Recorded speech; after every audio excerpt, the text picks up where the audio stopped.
El Consejo de la Judicatura Federal presenta Te escuchamos. Historias reales de personas que piden justicia. En este podcast conocerás de viva voz los testimonios de los presuntos responsables y de las víctimas, quienes acompañados de personas asesoras jurídicas y defensoras públicas han ejercido su derecho de acceso a la justicia. Aquí te escuchamos, te asesoramos y te defendemos. Síguenos en Spotify y en nuestras plataformas digitales. ¿Qué tal? Bienvenidas y bienvenidos a la segunda temporada del podcast Te Escuchamos. Hoy vamos a hablar sobre la situación que están viviendo las mujeres privadas de su libertad y que padecen enfermedades mentales, que no reciben medicamentos adecuados. ¿Qué está haciendo la Defensoría Pública Federal para acompañarlas? Y también la sociedad civil, porque se están registrando muertes. Un ejemplo de ello en el Ceferezo 16. Comenzamos. Jacqueline Sáenz, titular de la Unidad de Litigio Estratégico en Derechos Humanos de la Defensoría Pública Federal. Qué bueno que estás aquí. Muchas gracias, Verónica, por la invitación. También le agradecemos y nos da mucho gusto, de verdad, que estés con nosotros, José Luis Gutiérrez, director general de Asistencia Legal por los Derechos Humanos, Así Legal. Así Legal. Fundador también. Así ¿verdad? es, Vero. Muchas gracias por la invitación. Danos un contexto, quizás no tan breve, pero si es posible, la situación que viven las personas en general que están en situación de cárcel. Bueno, Vero, en México tenemos más de 236,000 personas que están en 286 centros penitenciarios. Centros penitenciarios que no garantizan prácticamente el derecho a la reinserción social y las condiciones mínimas o dignas de vivir al interior del centro penitenciario. Sobrepoblación, hacinamiento, autogobierno, cogobierno, falta de medicamentos, falta de atención médica, entre muchos otros factores, y a eso le sumamos también el abandono que la propia sociedad tiene, especialmente en contextos de mujeres. Esta situación ha llevado a que muchas de las personas que están privadas de libertad pierdan la vida al interior de un centro penitenciario, ya sea por alguna enfermedad, ya sea por un tema de suicidio, ya sea por una riña, ya sea por algún evento violento al interior de los centros penitenciarios. Y esta situación pues la hemos documentado en Así Legal desde 2011 en un mecanismo que le llamamos violentómetro penitenciario, en donde hemos dado cuenta que de 2011 a la fecha han existido cerca de 792 suicidios de personas que están privadas de libertad, 848 homicidios y lamentablemente más de 5,850 decesos. Y esto es preocupante porque hay que entender cuál es el indicador que se tiene para documentar el contexto de los decesos. Las comisiones locales de derechos humanos, la propia Comisión Nacional de Derechos Humanos ya han emitido recomendaciones sobre las muertes en custodia que están sufriendo, especialmente en Oaxaca, por ejemplo, en las cárceles municipales. Ha habido un gran número de personas que se han aparentemente suicidado, y pues ahora hay recomendaciones sobre estos temas. Y también, como lo comentabas al principio, en el Ceferezo 16, en donde ya hay una recomendación muy puntual por los decesos que hubo de mujeres justo el año pasado, ¿no? Y ahora también acaba de salir una nueva recomendación, otro Ceferezo, otro Centro Federal de Reinserción Social, el Ceferezo 18, que también está generando esta problemática de supuestos suicidios al interior. Justo eso les quería poner sobre la mesa. Dices que aparentemente no fueron suicidios. ¿Por qué se da esta suspicacia o esta situación de que pareciera que son? ¿Por qué no es creíble, quizás, ¿no?, que suceda?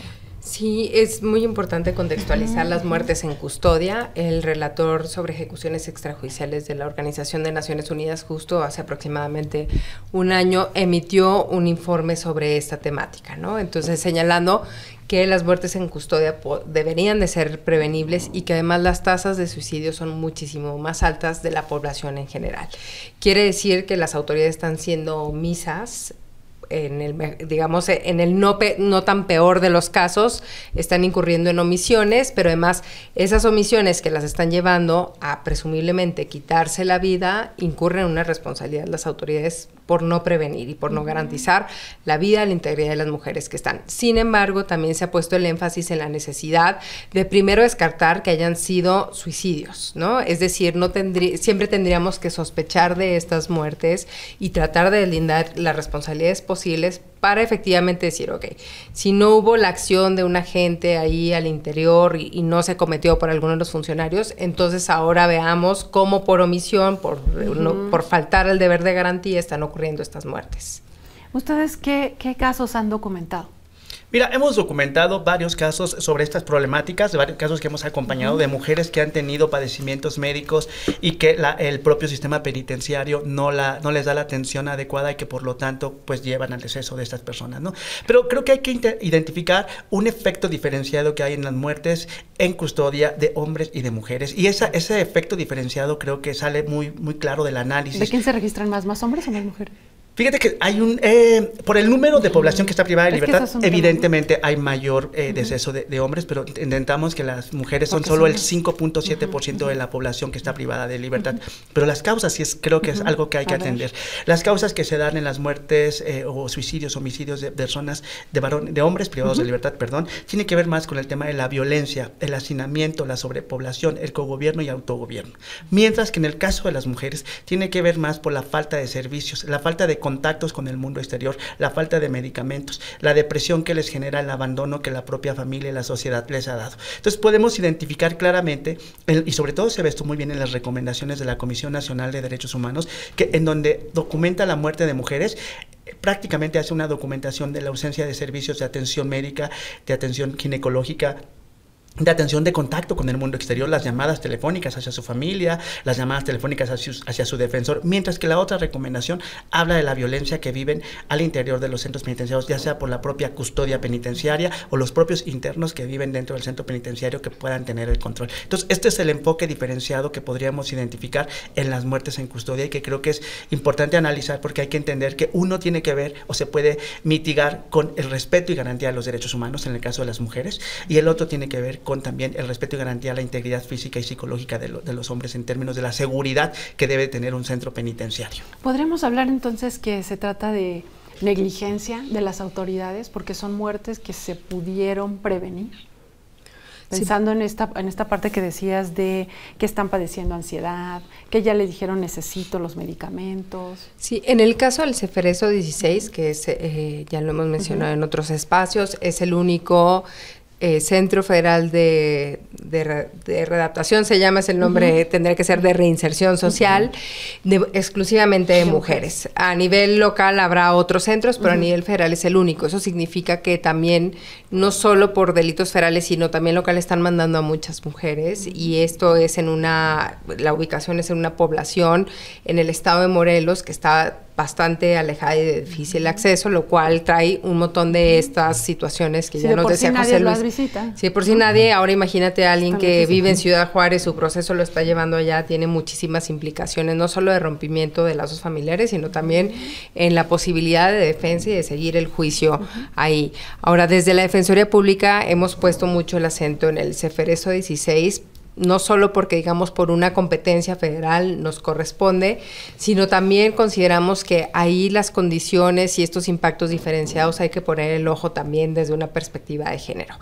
Estas situaciones que menciona José Luis, estos factores, se han visto y se han documentado de manera ya sistemática, digamos, generalizada también, y es muy importante tenerlos en cuenta cuando hablamos de temas de salud mental. En el caso de las mujeres, todos estos factores y también, digamos, adicionalmente pensaría en todos los planes de trabajo que no están bien establecidos para las mujeres privadas de la libertad, el tema del trabajo que también no es accesible, muchas están con sus propios recursos. Que no están en las mismas circunstancias, ¿no? Unas ya tienen sentencia, otras no. Otras no, y además el establecimiento en sí mismo es muy poco, digamos, amigable y muy poco propicio para establecer, inclusive al interior, redes y lazos pues de amistad, de cariño, afectivos. ¿Por qué no sucede eso? Porque los módulos están separados y el propio diseño del Ceferezo 16, a pesar de que en muchos otros lugares podrás tener un lugar común de convivencia en las familias, aquí todo está fraccionado. Entonces viven en módulos, algunos módulos como de mayor seguridad y otros que le llaman semilibertad, porque digamos es un poco más amigable el ambiente, pero entre esos módulos no conviven y no comparten, y algunas pudieron haber compartido en algún momento, haber creado ciertos lazos y después son separadas al mismo interior, no por traslados, digamos, y eso fuera. También les genera estrés y también les genera eso depresión, también, ¿no? Entonces decimos, en la situación particular, de por sí en México el tema de salud mental sigue siendo un pendiente absoluto luto, el tema de medicamentos, de acceso psiquiátrico, de muchas de estas perspectivas, al interior del Ceferezo es prácticamente nulo. No hay procesos psicoterapéuticos, no hay atención especializada adecuada y tampoco hay medicamentos. Sumado a todos estos factores sociales y contextuales, además de las vivencias ya muy particulares de cada una de ellas, pues genera un ambiente en donde, digamos, pues se han generado estas autolesiones, en muchos casos, intentos de suicidio y finalmente suicidios llevados a cabo pues sobre todo en el año pasado, ¿no? Antes de que nos digas como las acciones legales, también se había cuestionado, o la autoridad estaba mencionando, como no les puedo entregar los medicamentos porque eso también les como promueve estas dependencias, ¿no? O sea, como la parte como de drogas. ¿Qué pasa ahí? Mira, creo que aquí es importante resaltar un principio que la autoridad penitenciaria debe tener al saber que tiene bajo custodia a estas poblaciones. Y es este principio de debiera haber sabido que si tiene personas privadas de libertad que requieran medicamentos psiquiátricos, debe de tener un mecanismo de supervisión adecuado para que las pueda atender, ¿no? Entonces, cuando hablábamos un poquito de la responsabilidad que puede tener el Estado debiera haber sabido que de tener sobrepoblación, hacinamiento, autogobierno, falta de medicamentos, todas las problemáticas que le iba a conllevar a este tipo de problemáticas. Entonces, la justificación que pueda tener el Estado versus la problemática que pueda generar por la drogodependencia, porque sea el medicamento moneda de cambio al interior, por las problemáticas que pueda alegar, está muy bien, pero ¿cuál es tu papel como sistema penitenciario? Y es muy clara, la ley es muy clara con el sistema penitenciario, y el papel del sistema penitenciario es quien debe de garantizar la seguridad de la población que se encuentra privada de libertad. Entonces, bajo esa lógica, pueden tener muchos argumentos, pueden tener lo que quiera, pero tiene que tener este principio de darse cuenta que tiene personas bajo su custodia y que tiene que generar estos mecanismos de supervisión y con una claridad, ponderando, cuidando pues el sobrepeso que tiene que tener los derechos humanos versus la seguridad. Muchas veces el Ceferezo le pesa más todo el contexto de la seguridad, entonces prefiere aislarlas, prefiere separarlas, prefiere todo que garantizar todo el contexto de derechos humanos. Por eso decía yo que lo que rompe, digamos, este círculo de violencia es el contexto de los derechos humanos. Si se garantizan derechos humanos, evidentemente va a haber una mayor pacificación dentro de las prisiones, que eso es una tarea que este gobierno lo puso dentro del Plan Nacional de Desarrollo, en su punto número 7 claramente dice, pacifiquemos las prisiones. Ese era su objetivo.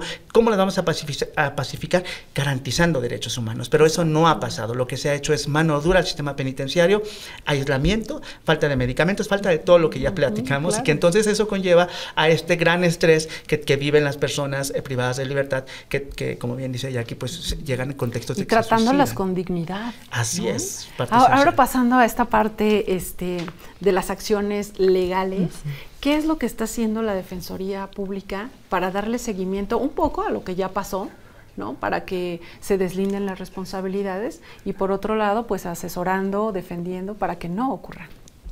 Sí, desde la Defensoría también, digamos, aclarar que hay muchas temáticas y mucho trabajo que se hace desde la Delegación de Morelos, desde las visitas, digamos, periódicas, las brigadas, pero para este tema específico, lo que se iniciaron fueron desde diciembre 2 juicios de amparo, primero por 42 mujeres señalando que el hecho de no garantizar la salud mental, de encontrarse en este contexto, se encuadraba en un entorno torturante que tenía que ser atendido por las autoridades de manera urgente a fin de garantizar la vida y la integridad de las mujeres que estaban compareciendo en el juicio. Se presentó por interés legítimo de la Secretaría de Combate a la Tortura y el trabajo ha sido, digamos, interdisciplinario, interáreas, y lo primero que se pidió es tu autoridad tienes que garantizar, es decir, una suspensión de plano diciendo cómo está en riesgo la vida y la integridad de las mujeres por el contexto muy particular de muertes, pero también de autolesiones y de falta de atención médica adecuada en temas de salud mental, en muchas otras también,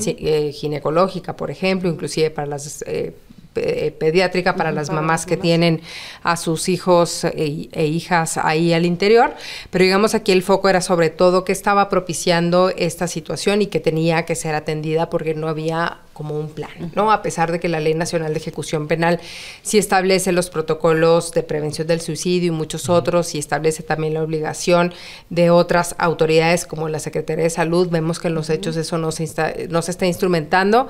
Al parecer la recomendación de CNDH sí señala que hay un protocolo de prevención de la tortura, nosotros no lo conocemos, no nos ha sido entregado, y digamos hay toda una serie de actos que tendrán que estar haciendo las autoridades. Se determinó que sí, que efectivamente la autoridad penitenciaria, un montón de autoridades, pero vamos a englobarlo en la autoridad penitenciaria, tenía que proporcionar de forma inmediata esta atención médica, medicamentos, y además canalizar si tenían que profundizar en estos estudios, ¿no? Porque esa es otra cosa también muy compleja, digamos, tienes una primera atención, una atención muy inicial, pero luego hay que hacer canalizaciones que usualmente implican sacar a las mujeres, llevarlas, y esto demora mucho tiempo.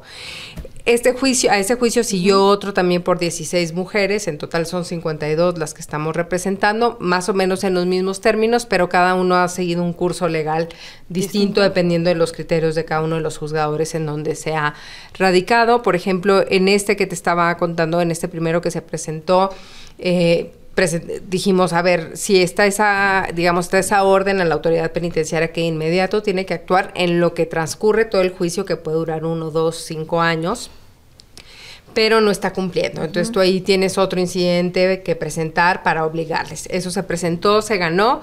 Sin embargo, en algún momento también el juzgado finalmente desecha la demanda y está en una pelea jurídica, pero la suspensión sigue surtiendo efectos.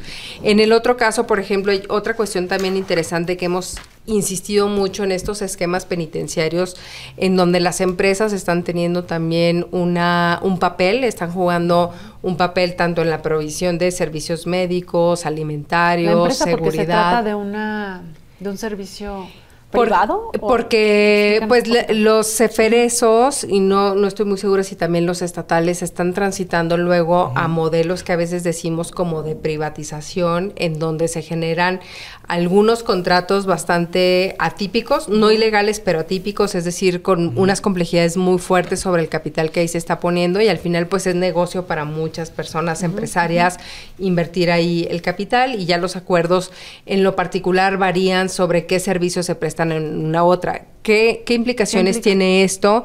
Pues que las responsabilidades se diluyen muchísimo, y que digamos este tema del negocio también implica, por ejemplo, que la autoridad tenga que llenar más su centro federal de reinserción, el centro de reclusión, a fin de cumplir, digamos, con esta demanda penitenciaria, porque al final se le está pagando, ¿no? Son a veces contratos preestablecidos. Para que brinden los servicios a cierta cantidad de personas. Sí. Ya se perdió el propósito de todo. Sí, y en eso también señalar como dos cosas, ¿no? Siempre la autoridad penitenciaria, el Estado va a ser el responsable inmediato de todas las personas que tiene bajo su custodia. Sin embargo, también es importante señalar que otros actores están participando, y también cómo generamos esta especie de accountability contra estos otros pues sectores y empresarios que están, digamos, invirtiendo ahí, que también tienen una responsabilidad por tratarse de mujeres privadas de la libertad. ¿Qué tanto ánimo puede tener una mujer que esté en estas circunstancias que ya platicamos, que está con episodios de ansiedad, o que está deprimida, ¿no? O que ya se está lastimándose a sí misma, como para presentar una demanda, como para quejarse, como para tener esas ganas de voy a hacer valer mis derechos? Bueno, creo que lo importante también es identificar esto. O sea, creo que deben de aplicarse estos protocolos de prevención del suicidio. Y esto creo que daría la pauta para que las autoridades puedan hacer acciones concretas para poder terminar con estas problemáticas que ellas están viviendo. Evidentemente, cuando ya llegaron a ese punto o hacen tentativa, porque también hay muchas tentativas de suicidio, creo que algo que hemos hecho sociedad civil, la propia Defensoría Pública, es poder acompañar las competiciones administrativas con propios amparos específicamente para poder garantizar su derecho a la salud, su derecho a la alimentación, su contacto con el mundo exterior como elemento esencial de la reinserción social. Creo que es eso, como tener acciones concretas para poder identificar cuando un sector de personas privadas de libertad se encuentran bajo un factor de riesgo que pueda poner en peligro su vida y su integridad física. Para concluir este podcast, ¿qué pondrían ustedes sobre la mesa desde la visión de la Defensoría Pública Federal y desde la sociedad civil? Sí, yo señalaría que sí es todo un reto, digamos, abordar estos temas que son de una complejidad estructural porque intervienen muchísimas autoridades, pero que definitivamente hay que dar ahí la batalla legal. Ahora hay muchas otras cosas también que se deben mirar, los procesos penales de las propias mujeres, lo señalamos en otro momento, las posibilidades también de que enfrenten los procesos en libertad, de que las redes de apoyo sean propiciadas también, ya sea por videollamada o por, digamos, presencialmente, a la par que estas acciones legales pueden ir tomando curso y se puede ir exigiendo a las autoridades mejores condiciones de internamiento para todas las mujeres. Y creo que desde sociedad civil reconocer pues que se ha hecho un trabajo muy de la mano de sociedad civil y gobierno, en este caso con la Defensoría Pública Federal, con el observatorio que coordinado por la propia Defensoría Pública Federal tiene respecto a un observatorio de prisiones en donde varias organizaciones de la sociedad civil convergemos, platicamos y discutimos estas estrategias, estas problemáticas que vive cada uno de los centros y hay una discusión y un trabajo especial. La Defensoría ha demostrado un trabajo muy bueno y muy puntual sobre el Ceferezo 16 y creo que es parte de lo que ahora estamos llevando a cabo desde sociedad civil, más allá también de generar foros, espacios de discusión en donde ponemos en la mira las problemáticas que viven las personas privadas de libertad y las hacemos visibles. Somos la voz como sociedad civil de las personas que no pueden sacar esa voz de la interior de los centros de reclusión. Bien, pues ahí está las reflexiones tanto de Defensoría como de la sociedad civil y va a todos pues a darle seguimiento a estos temas y no dejar a las mujeres solas. Así llegamos al final de este podcast. Soy Verónica González. Hasta la próxima.